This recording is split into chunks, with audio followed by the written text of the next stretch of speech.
Chairman साहब खे असांजो appeal आहे त उन्हनि खे हिदायत करे न।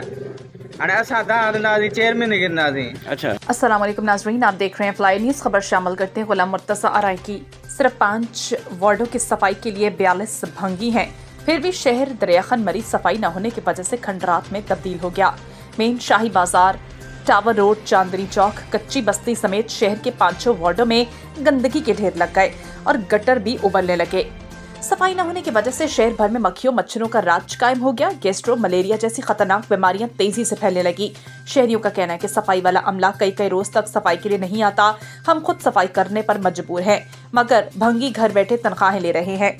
टाउन चेयरमैन सेंट्री इंचार्ज से शिकायत के बावजूद सफाई के अमल में बेहतरी नहीं आई। सोचने की बात है कि जिस शहर में सफाई तक नहीं होती तो इस शहर का सालाना 18 करोड़ बजट कहाँ खर्च होता है। भंगी बदी अचनि था, 4 ॾींहं कोन था अचनि। ॿ ॾींहं अचनि 4 ॾींहं कोन था अचनि। बसि छो कोन था अचनि?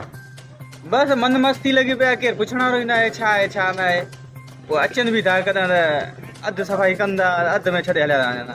केॾी महिल किचिरो खणंदा, केॾी नथा खणनि, माना मन मस्ती, केरु पुछण वारो कोन्हे। थोरी घणी सफ़ाई कनि था न, बसि अधु में अचनि था, भॼी था वञनि, पोइ फ़ाइदो कहिड़ो। पोइ भॼी था को तव्हांजा नौकरनि जा भॼी था वञनि था रड़ियूं लॻी। साईं पघारूं न वठनि। चेयरमैन साहब खे असांजो अपील आहे त उन्हनि खे हिदायत करे न। हाणे असां तव्हां हलंदासीं चेयरमैन खे गिरंदासीं। अच्छा, ऐं भंगी हुननि जे करे माना कमु नथा कनि। असां चेयरमैन खे चवंदा, चेयरमैन खे अर्ज़ु आहे त हुन भंगी खे हिदायत करे, या जमादार आहे साचू, साजिद बिरोही आहे, हुनखे असां चऊं था त ही भंगियुनि खे कोई दॿड़ाहट कढे त कमु सही कनि।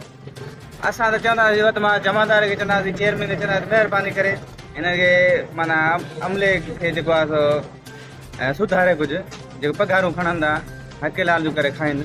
माना 2 ॾींहं अचनि था, 4 ॾींहं नथा अचनि, कॾहिं अचनि था कॾहिं नथा अचनि। माना कमु पंहिंजो पूरो कंदो केरु हर कोई छो दाऊं कंदो। माना हिते सफ़ाई अॼु भंगी न आयो आहे।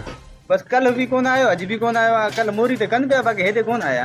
अच्छा, हीअ जेके झाड़ियूं डिगियूं लॻियूं पई, इहे पोइ कीअं थी डिगियूं बसि कुकड़ बुकड़ वरी अॻिते पोइ त करे साॻो वापसी नाली में। वरी नाली में। हा, असां हाणे छा चऊं, रोज़ तव्हां कहिड़ो कयूं। इहा तव्हांजी महिरबानी आहे, जेको ॾिसो था पाण आवाम परेशान आहे। आवाम काॾे वञे, सफ़ाई कराईंदी कोन था। ऐं पघारूं वठंदा, पघारूं माना हिलाल जूं करे खाइनि न। सही आहे, सही आहे। ऐं माना कमु सही नथा कंदा, लाज़मी आवाम खे तकलीफ़ ईंदी। बिल्कुलु बिल्कुलु। ऐं पघारूं माना आराम जी खाईंदा पिया, पंहिंजो हक़ लाइ जो कमु कंदा, केरु तव्हां छो कंदो। सही आहे।